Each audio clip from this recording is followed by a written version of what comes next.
Good afternoon, everybody. Welcome to another of the ISE's webinars. We've got about 30 people attended so far, and I think a few more will join up as we crack on, which is what normally happens. Really pleased to have Paul from the Hyper Collective doing this webinar with us. You may not be aware that we did that Paul did a session at our annual survey launch back in September, but of course that actually being sort of London-based and also during the day, not everybody from our membership can attend it. So I thought it was such a good session, it'd be really great to put it into this format. The format for our webinars, Paul will talk for roughly half an hour or so. You'll see using the software that there's you can put your questions online. So we'll have time for questions at the end, but also actually we've got questions as we go along. We'll see if we can answer those. So very much do it that way. Put it on the text. I'll keep an eye on those as they come through. But what I'll do now is hand over to Paul. Paul will do the talking from here on in. So over to you, Paul. Thank you very much. Okay, so yeah, welcome to everyone. Thanks to everyone for signing in. So today's session is called rather broadly what students want in a graduate job, which I think is what most of us are here to hear. Just a quick intro though into like who we are to start with. So my name is Paul. I'm the creative director at a student marketing agency called Hyper Collective. Now you could be forgiven if you have never heard of us. We've only been around about 18 months, but we work with quite a broad range of clients. We work from employer branding right through to consumer student marketing. So the sort of stuff we do, we work with quite a mix. On the consumer side, we work with the likes of Co-op and Monster and a couple of tourism boards. On the employer branding side, there's the likes of Shell and BP and Abercrombie and Fitch. But we try not to kind of silo them into two completely separate things, in that we always think that there are learnings in both that can be applied to either side. And we have a number of clients that kind of fall into the middle. So we work with the likes of Adobe. So while that's technically a consumer campaign, they essentially want to build brand awareness among students. Obviously, a large part of their brand proposition is around how you can apply creativity to a career. So there's a lot of stuff on the education side as well. And in terms of what we actually do for them, so we've kind of called it grassroots creative campaigns. So I'll explain a little bit more about what the actual grassroots side of things means in a second. But we work across sort of campus activations, digital work, and also in the media as well. We try to consider ourselves like a full, we basically try to be like a full service creative agency if you're trying to target students. And in terms of what the actual grassroots element means, so obviously like any student marketing agency will have a series of brand city managers and brand ambassadors. But what we also have, which is kind of our, well, I call it our secret weapon, but my business partner thinks that's corny. But we basically have this like network of sports teams and societies that we can actually go to basically like further amplify all of our activations. Now, the founders, there's myself on the right, and then Simon on the left. So I'm the creative director, Simon's the managing director. As you may be able to tell by the rapidly increasing number of lines around our eyes, our student days are quite sadly long behind us. But we do put audience understanding very much at the heart of what we do. It's really, really important to us. And I always think that student marketing is one of those kind of, it's one of the sorts of, I would say, catch-22 area whereby you're targeting a niche, which is full-time students. But ultimately, if you're working full-time in marketing, by very definition, you can't be a full-time student. So to basically try and keep ourselves honest, we do a lot of research and we actually get out and tour the country and ask students what's actually important to them in everything from graduate work through to actually consumer things as well. So basically every 3 months, I say every 3 months, it ends up being sort of every 3 or 4 months, a couple of times a year, we basically pick one industry that we either do a lot of work in or want to do a lot of work in, or simply want to understand more. And we basically tour the country and we run a series of focus groups. So the first one we did, which was about a year ago now, just over a year ago, was called The Travel Issue. And that was a really interesting one. One of the, I think probably like the headline thing that we found from that piece of research was basically all around the death of the sort of, in quotes, lads holiday. where it's basically your kind of traditional sort of younger drinking holidays. The destinations such as Magaluf and Faliraki are all on decline in favour of slightly more cultural destinations, should we say. The next one we did was called the alcohol issue, and again that was all around basically trying to figure out how alcohol plays a part in student culture nowadays. I think there are a lot of headlines written by the media about basically how students are, they're all basically sober vegans, and they never go out and get drunk anymore. And we really want to kind of get to the nub of how true that was. And the spoiler is basically it wasn't. And then the one we're here to talk about today is called the work issue. And what we really want to focus on was, again, that kind of rhetoric versus reality in terms of how people speak about students, and like the assumptions they make about students and graduate work, and actually what is the reality on campus. So how we actually approach this research, we kind of obviously we tailor it for each issue, but largely we follow this sort of formula. We start with some desk research to find out what are the interesting themes, what are the things that people are excited about, what are the things that people are terrified by, what are the things people are interested in within a particular area.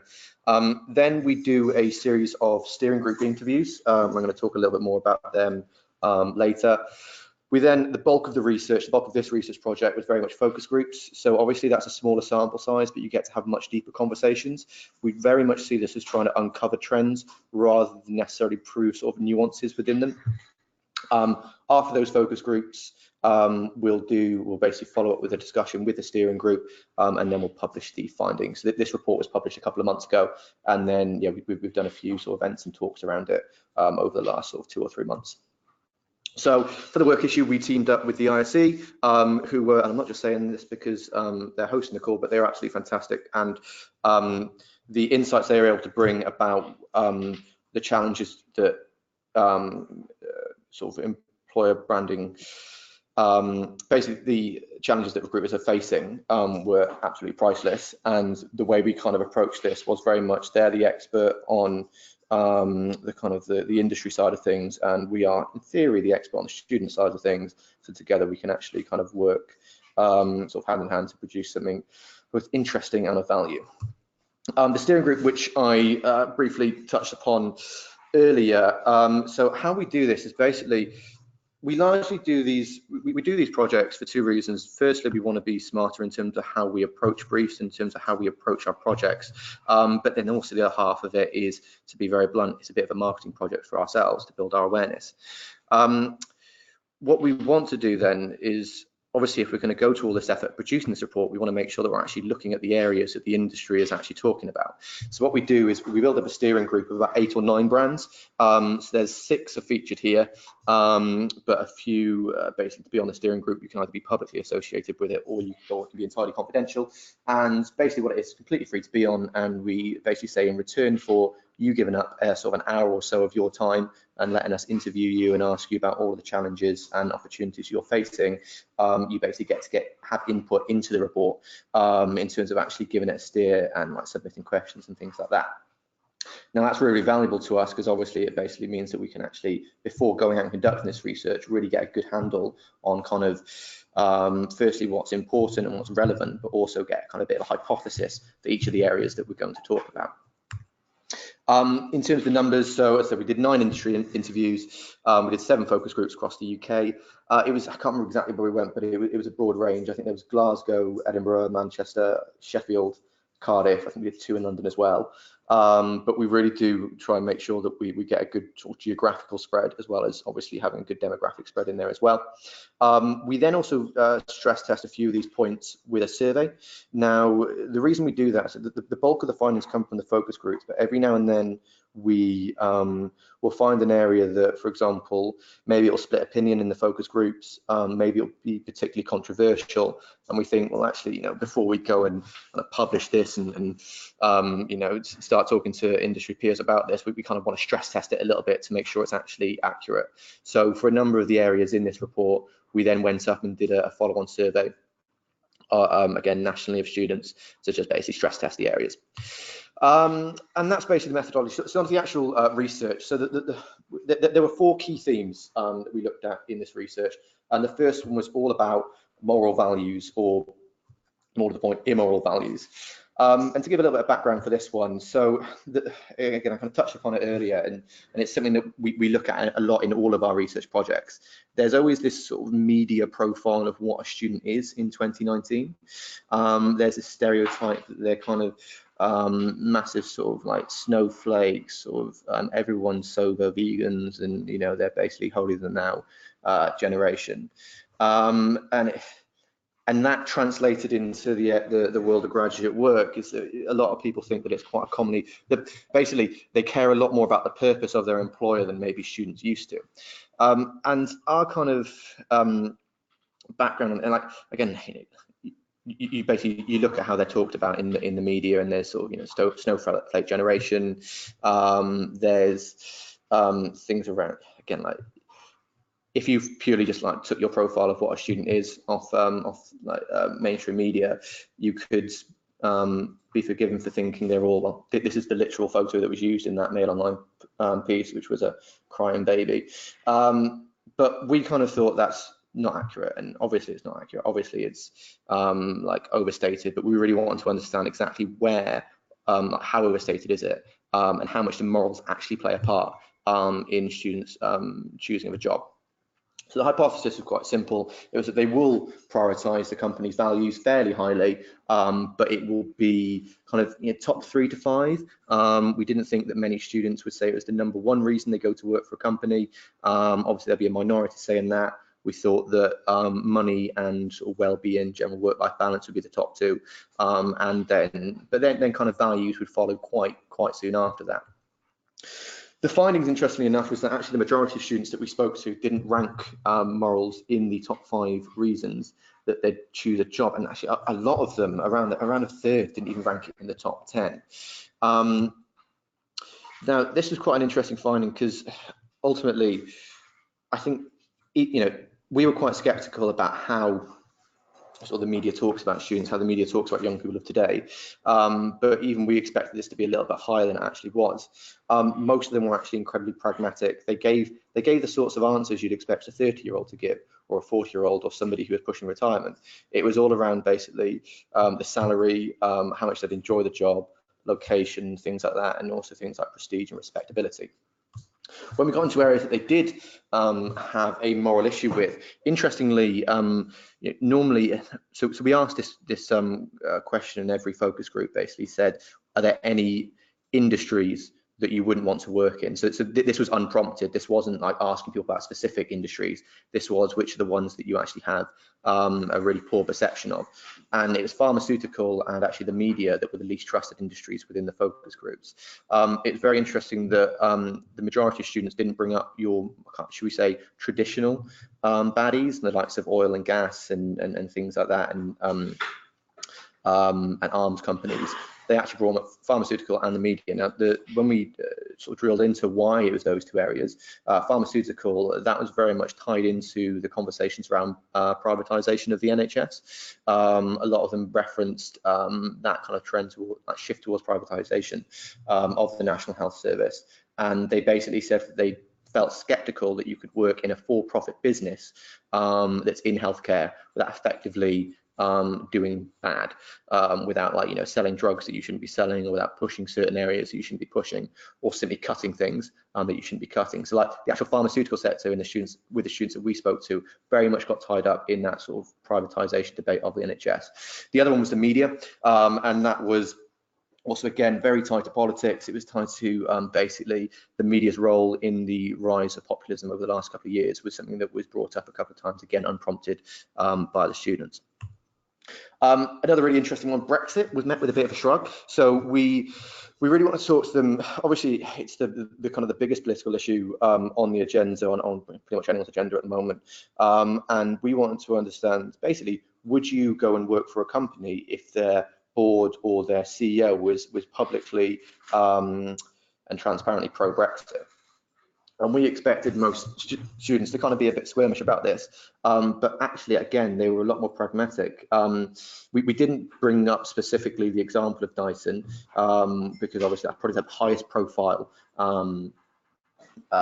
sort of CEO who is pro-Brexit. It would be James Dyson. But we're kind of, you know, talking about, would you go and work for companies if the CEO was sort of that outspoken on the topic.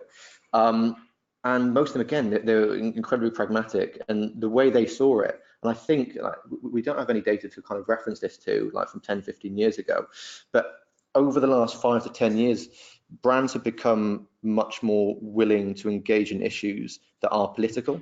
That's not necessarily having political stances, that's not the norm, but they've kind of been forced to take stances on things like the environment and on other political areas. And because of that, a lot of the students we spoke to actually found it pretty normal for a brand to take a political position. And if they disagreed with that, or not a brand, but the sort of senior leadership of that brand, and if they disagreed with that company's or that sort of leadership stance on that particular political issue, that was kind of like, they took quite a grunt approach to it. It was, you know, everyone has an opinion on these things, and sometimes we disagree. That was kind of the consistent message from a lot of the students. So that was kind of another interesting area when it came to morals. I think the key takeaway, and I've said that word time and time again, but they're far more pragmatic than we actually give them credit for. Far more pragmatic than certainly a lot of people in the media give them credit for. Ultimately, they were largely driven by a good salary and a job that won't make them sad, which, to be honest, isn't any different to, I imagine, the majority of people on this call. On the next theme. So the next theme was all around the value of the degree and really why students choose to go to university to begin with. We want to understand why they choose to go to university and why they choose to study what they chose to study, largely because if we can understand that thought process, we could better understand why they would then choose to do whatever they choose to do next. So the background on this, you know, again, cost of education is at an all-time high, cost of living is at an all-time high, and we know that students are probably sort of pretty pissed off about this whole situation. The hypothesis was that students will not consider their values, sort of, again in quotes, good value for money. But also what we really want to get into was, do they consider apprenticeships as a genuine alternative? It'd be pretty logical to say, well, if all students think their degrees are bad value for money, and there's this other option where you basically get paid to learn, albeit quite a low sort of salary to begin with, that would be appealing at the very least, even if they hadn't like sort of considered it, or maybe they had a few issues with the sort of practical side of things. The findings were only a handful. So across the country, to start with the actual value of the degree, I think about 2 students of all the students we spoke to said that their degree, that basically they got good value out of their degree, which isn't surprising, but is also pretty depressing. Very few of them said it actually represented good value for money. In terms of, I'm not going to read this whole slide, but in terms of the actual reasons they said it didn't present good value for money, a lot of them brought up that they were quite surprised by the level of contact they had with their institution and with individuals, or lecturers and tutors. A lot of them said they were surprised by the kind of relatively low level of, sort of classroom time. However, there was an interesting one. That there was the students that did say they saw good value for money, or even if not good value for money, decent value for money out of their degrees, were all actually STEM students, which was really interesting. And what we basically found was that the vast majority of, say, humanities students or business management students all basically turned up to university having paid like $9 grand a year, plus the rest of it. And they were like, so we're only getting about, you know, what, 12, 18 hours of lecture time a week. A lot of them were quite surprised by it. They're basically asking, where's our money gone? STEM students, on the other hand, felt they got much better value for money, largely because when they went to university, they could, you know, they would go into, say, the lab, and there'd be a bit of kit in the corner which cost like millions of pounds. So there'd actually be something tangible. They could see, okay, that's where our money's going. So there's this really interesting divide in terms of the vast majority of students thought they got really bad value for money, whereas STEM students were probably the exception there. Then we moved on to apprenticeships. So obviously we knew, we kind of knew going in that would probably be the finding. What we really wanted to understand was, in their actual decision-making process, at any point did they stop and go, okay, well, there's this option here, might be less traditional, but there's this option where I can actually learn and get paid to learn. And the finding was that from virtually none of them had given apprenticeships any genuine thought in that application process. I think there was a whole number of reasons around this, and a lot of it was around dated conceptions of what an apprenticeship actually is. A lot of it was around there was elements of prestige as well. There were also areas around what students thought an apprenticeship could actually offer them in terms of a career. There was this perception that if you took an apprenticeship, you would kind of do one thing and therefore you'd be in that one career forever. Like an apprenticeship is traditionally associated with things like, plumbing, like blue trades girls. But obviously modern apprenticeships aren't actually like that. They thought that if you became an apprentice, you'd basically be stuck in that career for the rest of your life, and they value very highly the flexibility to kind of move around between careers. So that was a really interesting thing around the actual specific perceptions of what a apprenticeship is. Why do they choose to go to university? So another one that we found was that a lot of students, and this kind of ties into the first two, so they thought it was poor value for money. They hadn't considered any alternatives. Okay, so why actually did they go to university? And around a third of the students we spoke to, so the number one reason they went to university was just because that's the done thing. That is just what you do next. A lot of students also brought up the pressure they feel from their school. So how a couple of students actually sort of said it was during A levels, there were kind of 3 tiers of students. There were the Oxbridge students, the ones who are going to go to Oxford or Cambridge, sorry. There were the university students, and then there were the rest. And they almost felt like there was a sort of like mini class system developing within their own high school of where students would choose to go, or where students would be able to go. So yeah, a lot of the time it's a done thing. A lot of the time it was external pressure, which ultimately, when you actually think about those reasons for going to university, they're not particularly healthy reasons. Really, a few of them said, well, yes, it's very expensive, but if you consider the lifetime earnings and all that sort of stuff, a few of them had that sort of quite logical approach to the value of their degree, but most of them actually chose it for, should we say, less logical reasons. So on to the third theme of 4. And this one was all about mental health. So obviously it's a huge thing that a lot of people are talking about in the industry. We wanted to go and speak to students and basically get their read on what they thought the industry was doing and their perceptions of the industry. We wanted to understand, do they feel like when they get their first graduate job, it's going to be massively detrimental to their mental health? Do they feel like mental health is recognised by graduate employers? And another thing that we really want to focus on was that kind of gap, the gap in 2 senses. So firstly, the gap in their perceptions versus what's actually happening, and then secondly, the gap between what's happening on campus and the gap and what's actually happening in the graduate world. So universities could do a far better job when it comes to supporting their students in mental health, in the area of mental health. But they're doing a hell of a lot more than they were 10 years ago. There are really sort of structured support systems in place that could certainly be better, but that just simply didn't exist 10 years ago. We want to understand whether they felt like when they left that environment, they'd basically kind of taken a step into the unknown. And this kind of comes off the back of the fact that over the last 10 years or so, there's been a massive increase in the willingness of young people to talk, and people generally actually, to talk about their own mental health. And we really wanted to understand, I guess, a few more of the nuances of that, in terms of who they're willing to talk about, in terms of basic whether they're willing to talk to potential employers and things like that.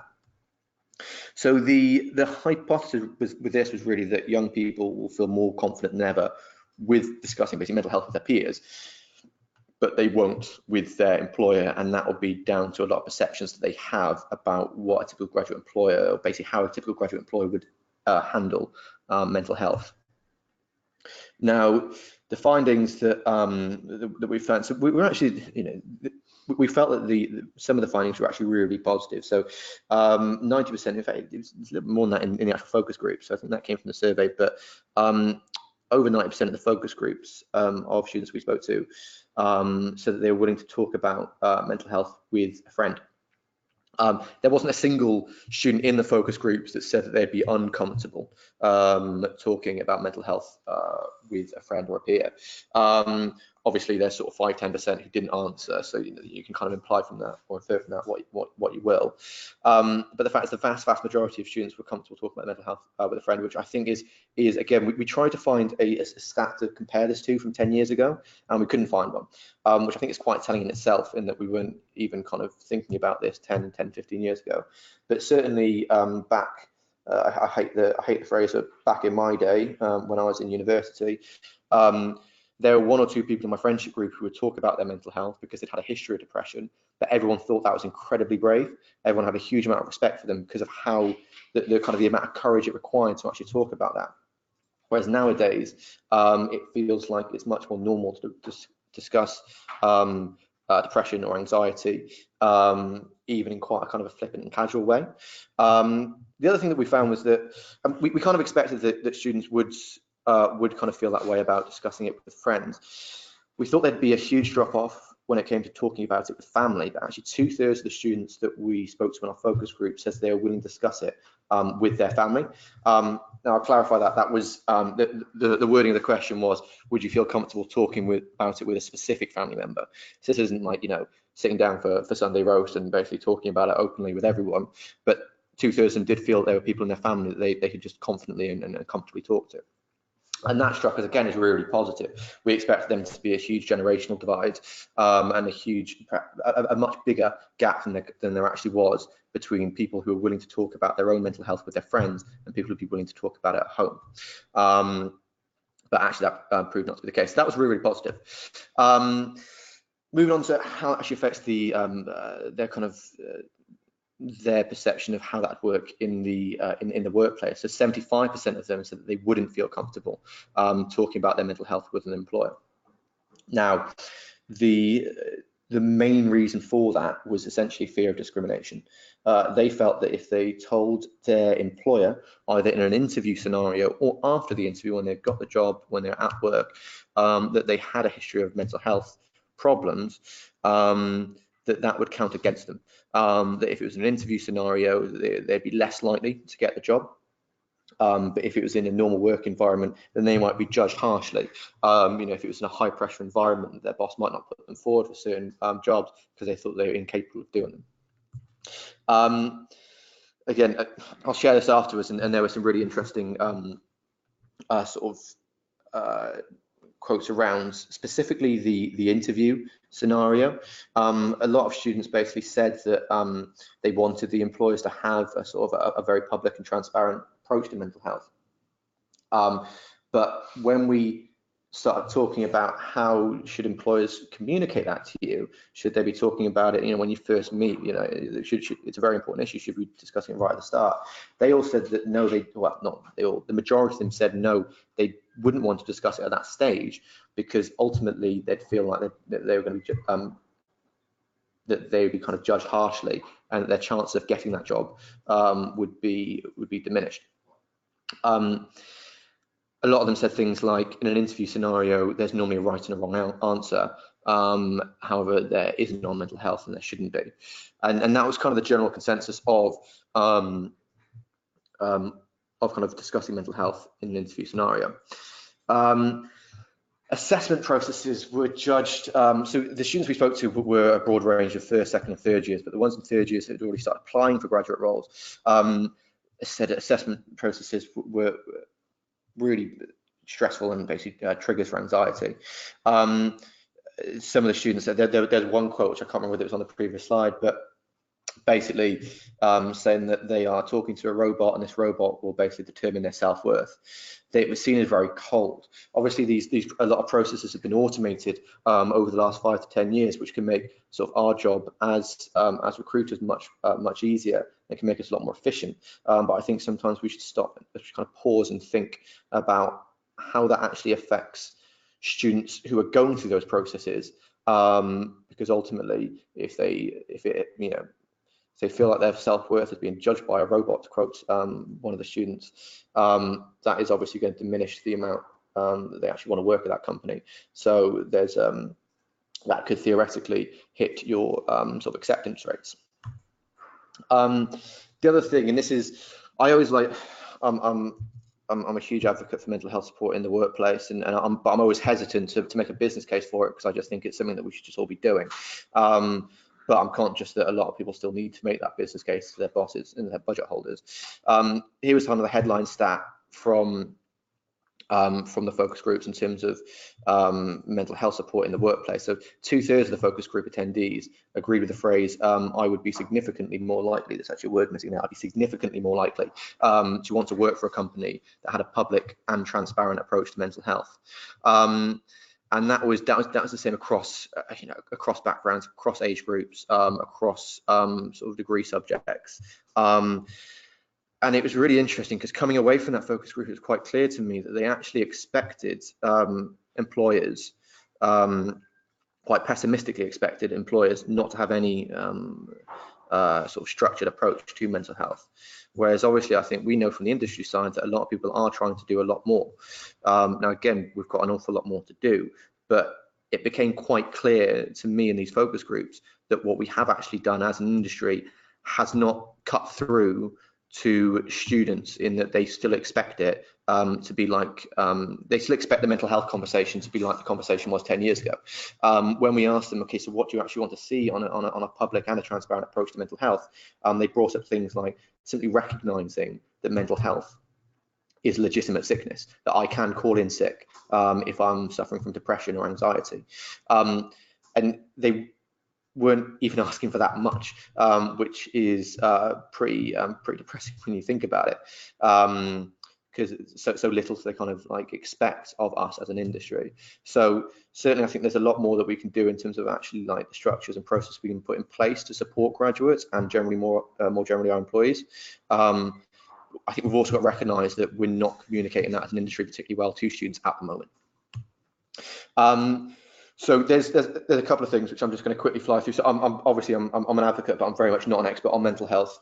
We did, however, speak to Emma, who is the head of workplace wellbeing at Mind, and basically to basically ask them what can employers actually do.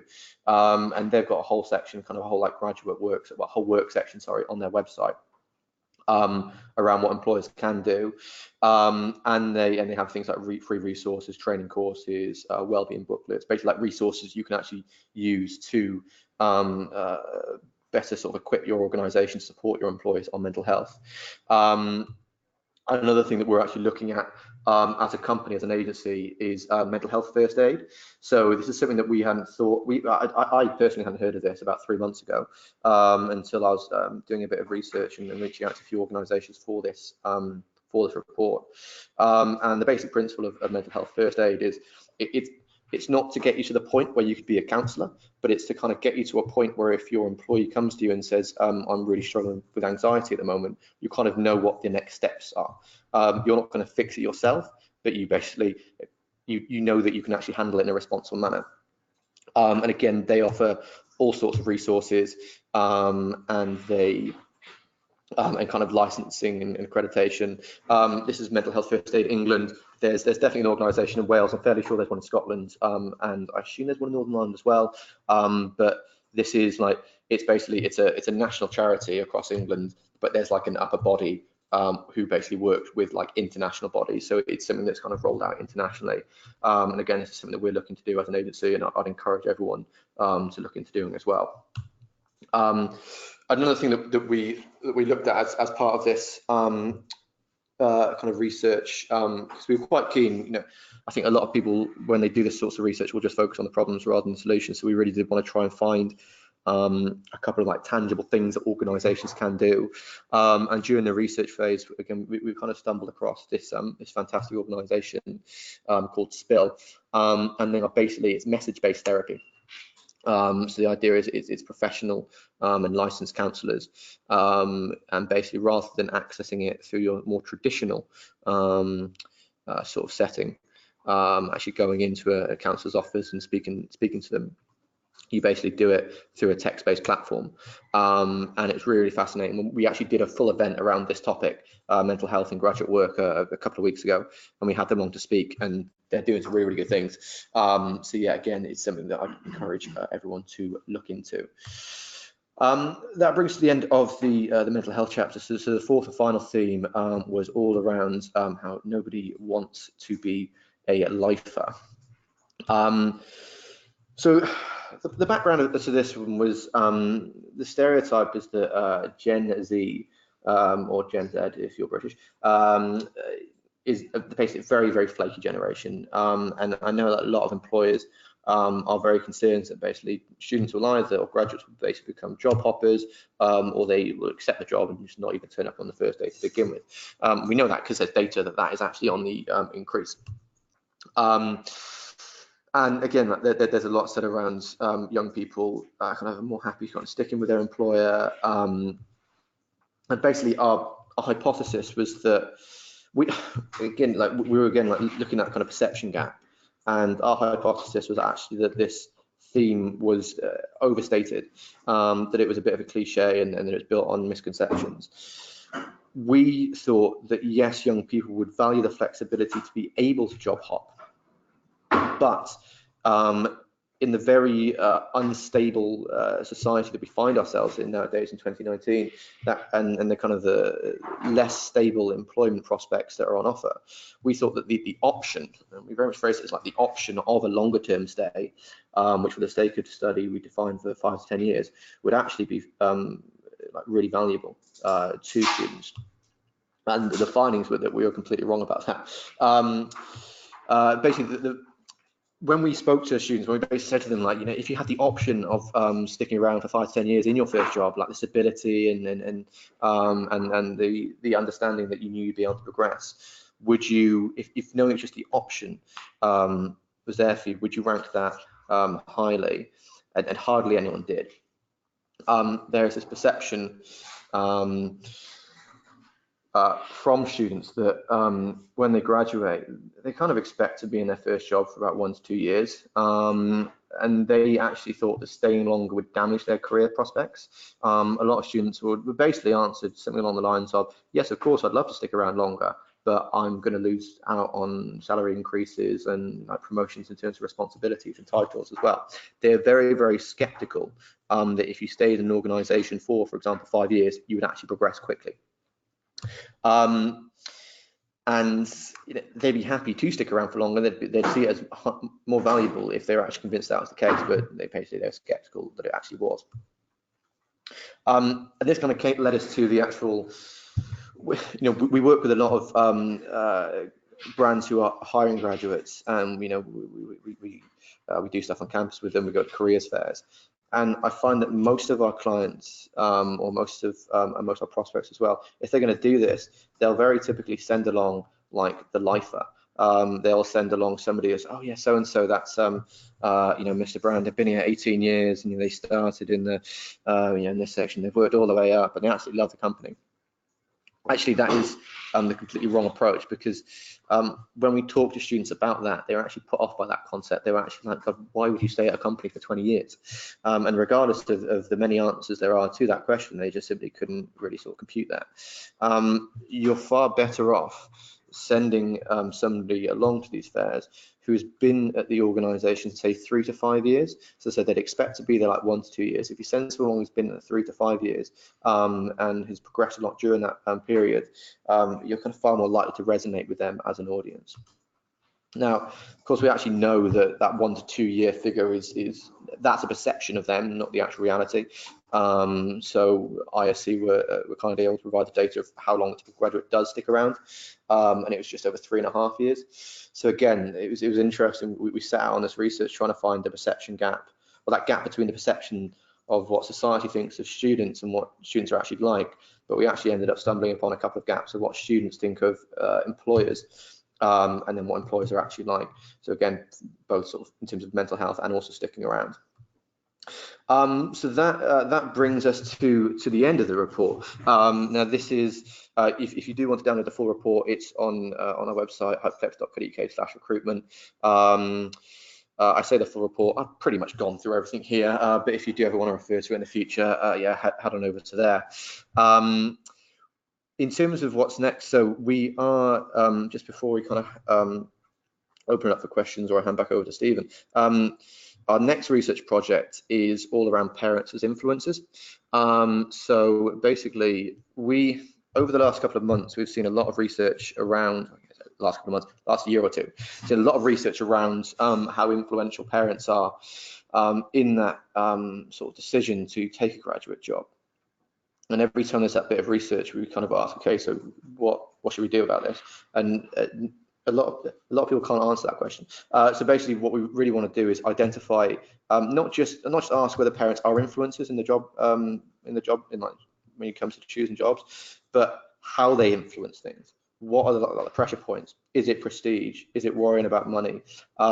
Is it wanting them to be happy? But then also going one step further than that and actually asking, right, okay, well, if we do want to target parents, if we do want to treat parents as influencers in sort of an employer branding sense, how do we do that? What are the channels? What should the messaging be? What are the things that they care about?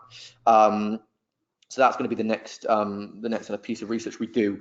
We'll probably start the research early 2020, which is obviously terrifyingly close. And yeah, basically, if anybody would like to be on the steering group, so as I said, whenever we do these research projects, we try and talk to as many brands as possible before we actually start the actual bulk of the research. So we kind of see it as like pre-research. Please do drop us a message. You can either drop me an email or get in touch on Twitter or LinkedIn, or drop my colleague Simon an email, who's on simon@hypercollective.co.uk. And again, just kind of reiterate how that process works. Basically, if you come into the steering group for the parents as influencers issue, we'll interview you, and then if you guys have got any additional research you can share before we get started, then obviously you can share that with us. You can be publicly associated with the research on publication, or you can do it entirely confidentially. We always have a bit of a split in terms of how much brands want to publicly be associated with these research points, because obviously we do want to make sure that we can actually hit upon all the really tough issues. But yeah, if anyone's interested in being on that steering group, it's completely free. Just drop us a message on the variety of platforms we're on. We're partnering with SpringPod, which, if you haven't heard of them, are an absolutely fantastic platform for students who are looking for graduate work, but also for younger people who are looking for apprenticeships as well. So we're going to be partnering with them, and yeah, they're going to bring a whole heap of knowledge on that subject. And I'm sure, although we haven't asked them yet, I'm sure we'll be speaking to the ISE as well for that. But yeah, that's everything. Stephen, should I hand back over to you? Sure, yeah, I'm sure you're speaking to us on that, Paul. It sounds a very interesting piece of work. So I've got a couple of questions that have come online. The first one that came through was from Anthea, and Anthea was asking, when you were talking about the mental health piece, did you pick up anything from students that mentioned how employers could possibly make assessment processes better for the mental health, but without having to change the recruitment appeal too much? Yeah, so I think it was very much the conversation was very heavily focused around, they didn't discuss it in terms of automation, they discussed it in terms of talking to robots. The one thing I picked up on, and this one or two, when it comes to focus groups, obviously you kind of have that consensus, but then you also have like a few students say interesting things as well, but because there's only a few, you can't really call it a trend. One or two students mentioned the fact that they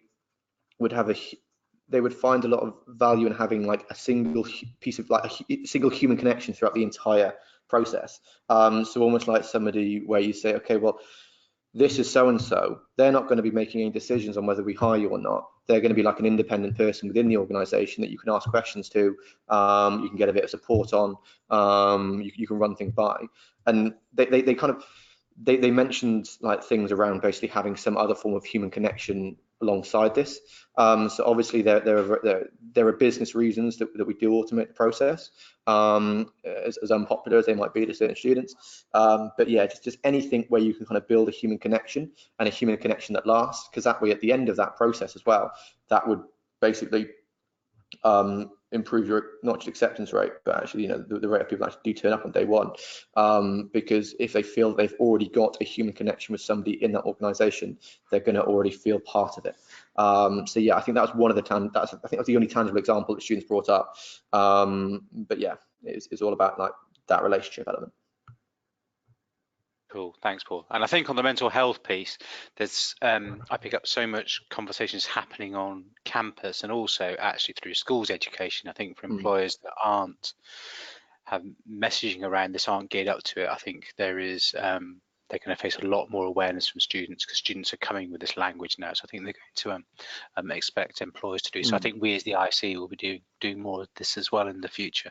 And I guess you mentioned that session that you did over at Accenture a couple of weeks ago. I think that was a really good session. Everyone we speak to in the on the topic of mental health, I think it's clear that there's a real energy to do things in this space. I think as an industry, we perhaps haven't figured out quite what it is, quite everything is, but it's been refreshing that the amount of people who have enthusiasm to kind of change the world for in their own little way, basically. So that's really positive. Definitely, fab. Okay. There are no other questions. I had a comment from Ben saying that was great, really useful. Thanks so much for the session. So I think we'd all agree with that. So thank you, Paul, for taking the time out of doing the session, and thanks to all of you for taking time out of your busy day to join us. Just some quick ISE plugs. So we've got some conferences coming in the new year that you may be interested in. We've got our Global Recruiters Conference happening in Jan. We have an apprentice conference which is happening early February, all to do with apprenticeships, and then everything to do with graduate development in March. And also out in the field at the moment is the Pulse survey. So mid-season, we ask what's happening with vacancies, what you're hiring like this year, so that we can do a report back to yourselves and to the markets that says basically whether graduate recruitment is up or down. So if you have that email in your inbox, we'd really appreciate you filling it in. If you really enjoyed this webinar and you would like to share it with other people in your team, we have recorded it and we will put it online onto our website, so you will be able to get it that way and share the link. So all that's left to me to say again is thank you, Paul. Thanks everyone for joining, and if I don't speak to any of you before Christmas, have a jolly good Christmas and New Year. So thanks all. Have a good day, everybody. Thanks, Stephen. All right, cheers. Bye-bye.